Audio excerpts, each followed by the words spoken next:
Բարև ձեզ, իրականում հաղորդաշարի տաղավարում այսօր հյուրընկալել ենք Հայակվե ազգային քաղաքացիական միավորման անդամ Մենուա Սողոմոնյանին։ Պարոն Սողոմոնյան, շնորհակալ եմ հարցազրույցի հրավերն ընդունելու համար։ Շնորհակալ եմ, որ հրավիրել եք սիրով։ Պարոն Սողոմոնյան, պաշտոնական Երևանը մի քանի անգամ հաստատել է իր համաձայնությունը ԵՀԿ Միսկի խմբի լուծարման հետ կապված։ Ինչ վտանգներ եք տեսնում եւ արդյոք Հայաստանին ձեռնտու է այս որոշումը։ ԵՀԿ Միսկի խումբը Արցախի հարցի կարգավորման 33-ամյա միջնորդական ձևաչափ է։ Երբ որ խնդրի լուծման գործընթացից միջնորդները դուրս են գալիս, այն էլ հեղինակավոր միջնորդները, եւ հարցը տեղափոխվում է երկկողմ հարթություն,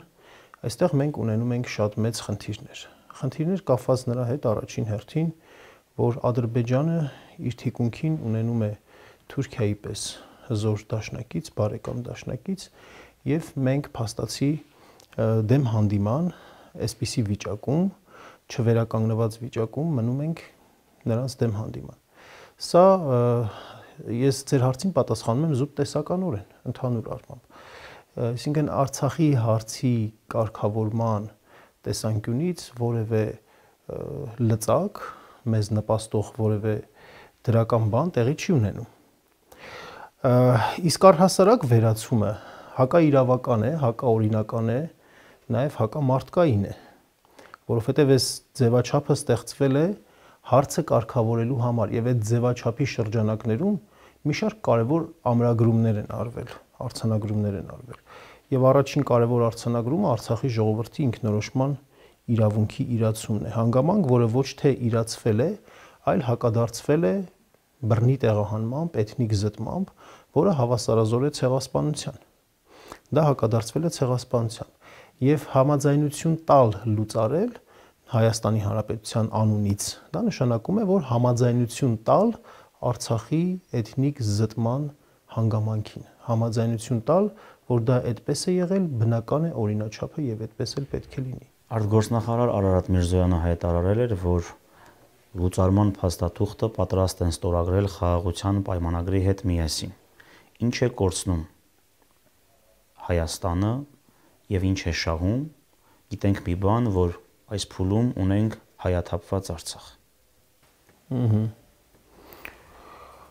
Մենք քանիցս մեր դիրքորոշումը վերահաստատել ենք այս առումով, չի կարող այսպիսի խաղաղության պայմանագիր լինել։ Խաղաղությունը այն է, ինչը հաջորդում է պատերազմին, խաղաղությունը այն է, ինչը հաջորդում է կոնֆլիկտին։ Եթե դիտարկում ենք Հայաստանի Հանրապետությունը որպես նախկին ՀԽՍՀ եւ Ադրբեջանի Հանրապետությունը որպես նախկին ադրբեջանական ԽՍՀ օրինակ, ինչ խնդիր է եղել Հայաստանի եւ Ադրբեջանի միջև կոնֆլիկտը ինչի մասին է եղել։ Արցախի մասին է եղել։ Կա լուծում Արցախի հարցին, չկա լուծում։ Հետևաբար ինչի մասին է խաղաղության պայմանագիրը։ Եթե մենք խաղաղության պայմանագիր ենք ստորագրում, մենք հարստացնում ենք միջազգային արատավոր պրակտիկան այն առումով, որ ուժի դիրքերից մեզ պարտադրում են կապիտուլյացիա եւ մենք այդ կապիտուլյացիային տալիս ենք համաձայնություն։ Բայց առիթ օգտագործելով ես ուզում եմ զգուշացնել առաջին հերթին ու զգուշացնել որն է, ուղղակի այդպես ասել, զգուշացնել, այո, ինչու՞ չէ։ ԵՀԿ Միսկի խումբ լուծարելը, միջնորդական ձևաչափը, լեգիտիմ ձևաչափը, միավորված ազգերի կազմակերպության մանդատի հիման վրա ձևավորված ձևաչափը լուծարելը հիմք է տալու հայ ժողովրդին հետագայում աշխարհաքաղաքական բարենպաստ մեզ համար իրադրության առաջացման պայմաններում այս մեծագույն անարդարությունը լուծելու համար դիմել բոլոր միջոցներին, ցեղասպանության հետևանքները, ցեղասպանություն իրագործելը, էթնիկ զտում իրագործելը պատժելու եւ արցախցիներին իրենց բնական իրավունքը, իրենց մարդկային իրավունքը վերականգնելու համար բոլոր անհրաժեշտ միջոցներին դիմելու համար, իրենց վերադարձի իրավունքը իրականացնելու համար բոլոր միջոցներին դիմելու համար։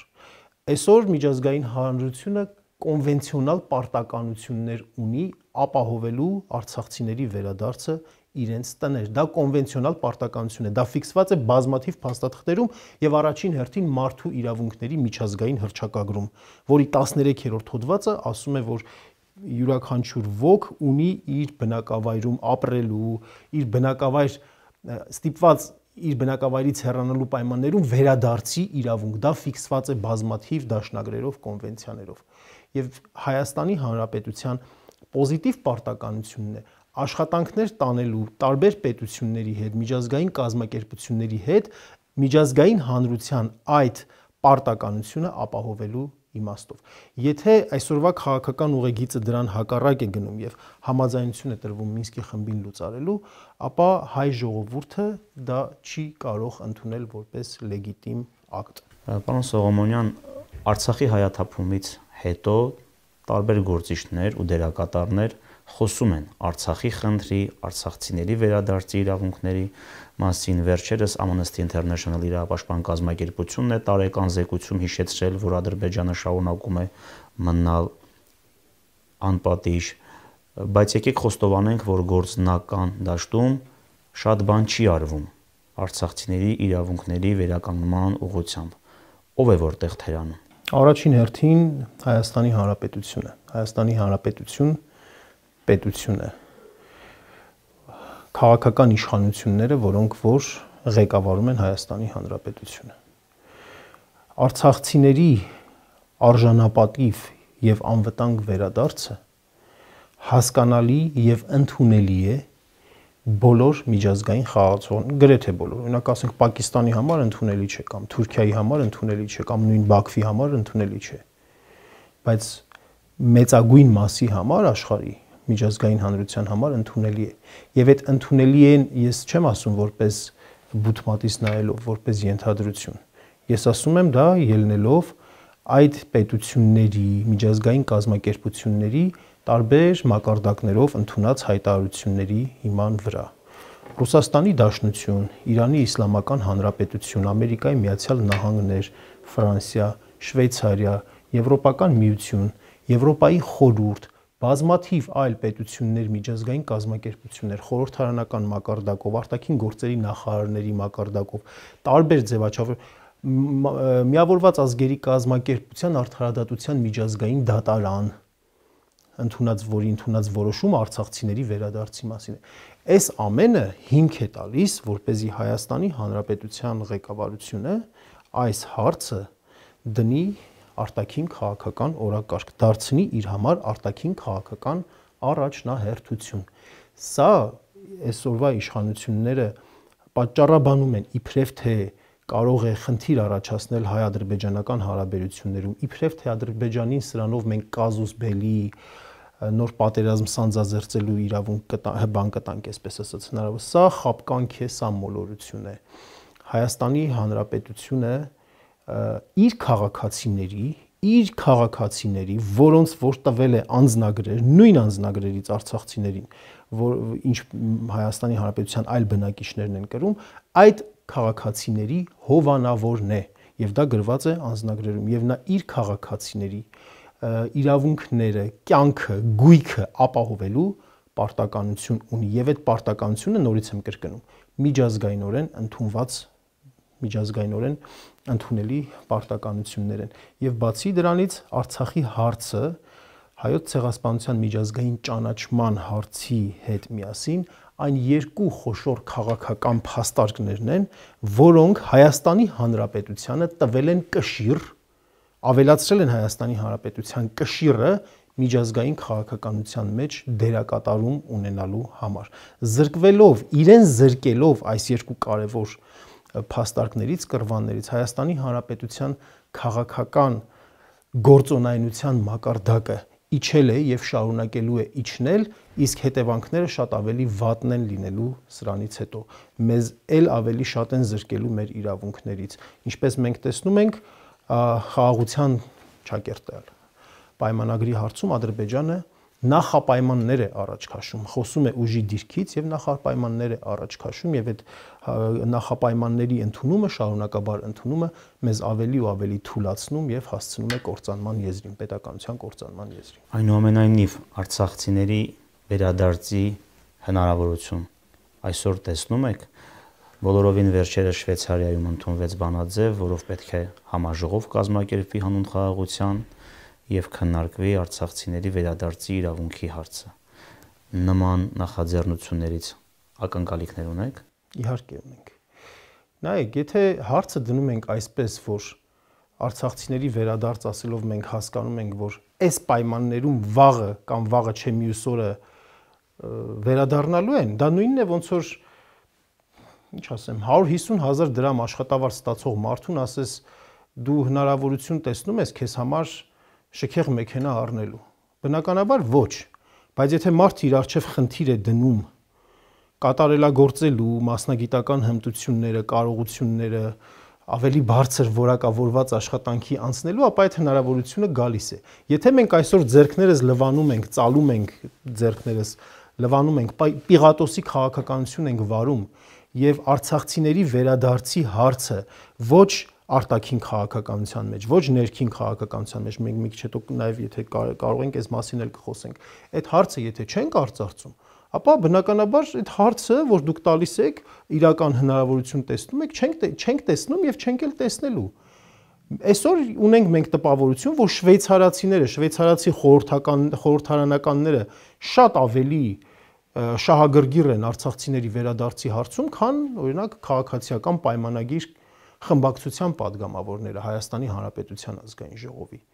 Այսինքն մենք չենք տեսնում, որ սա դրվում է որպես խնդիր, որպես նպատակ։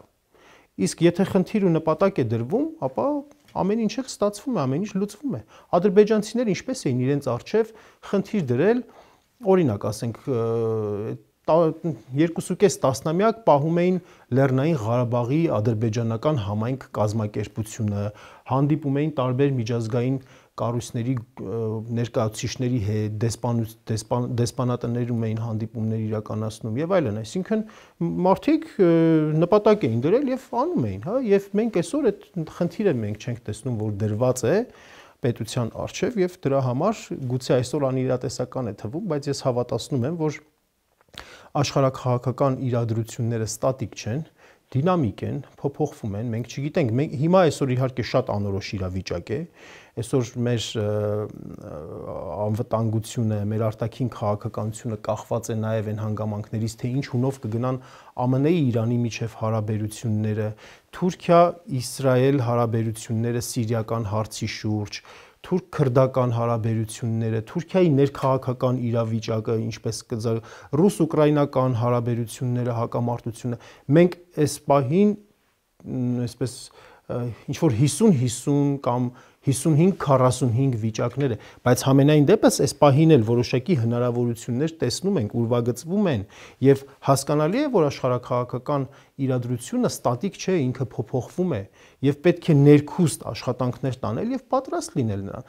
բայց ցավոք սրտի մենք այդ ներքին աշխատանքներն էլ չենք տեսնում։ Մենք չենք տեսնում պետության կողմից այն մեսիջը, որ հանրության ուղղված, որ ի վերջո բոլորս պետք է աշխատենք այդ ուղղությամբ, որ մեր ժողովրդի մի հատվածը վերադառնա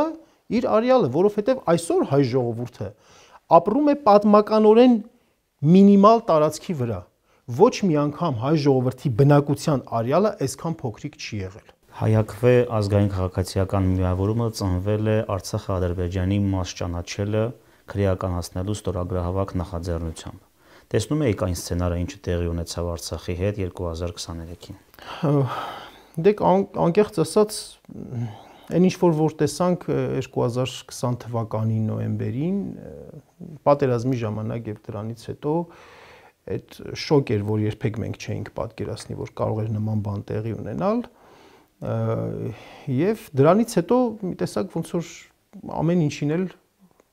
ամեն ինչ էլ ոչ թե հավատում ենք, այլ ամեն ինչ էլ նախատեսում ենք, որ կարող էր լինել։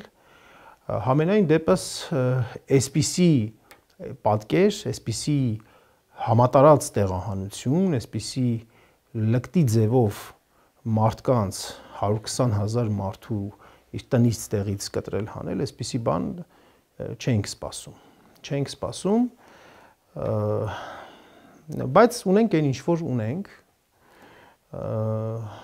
սա մեծ պարտություն էր, իհարկե մեզ համար մեծ պարտություն էր,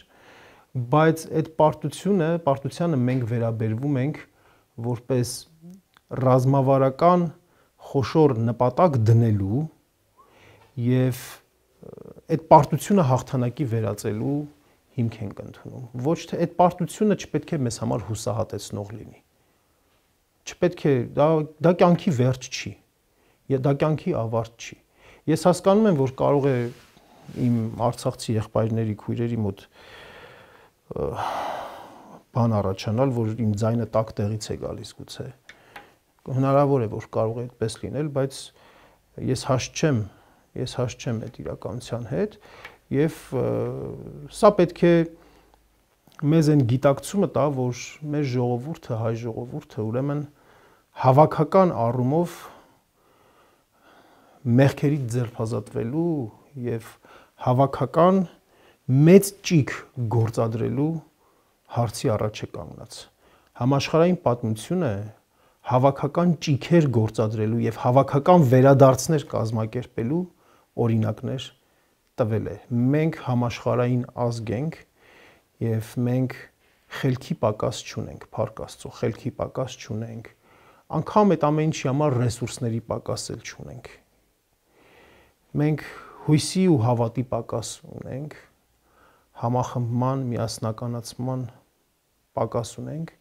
եւ ավելի քրիստոնյա դառնալու պակաս ունենք, որը որ կարծում եմ լիահույս եմ, որ կշտկվի։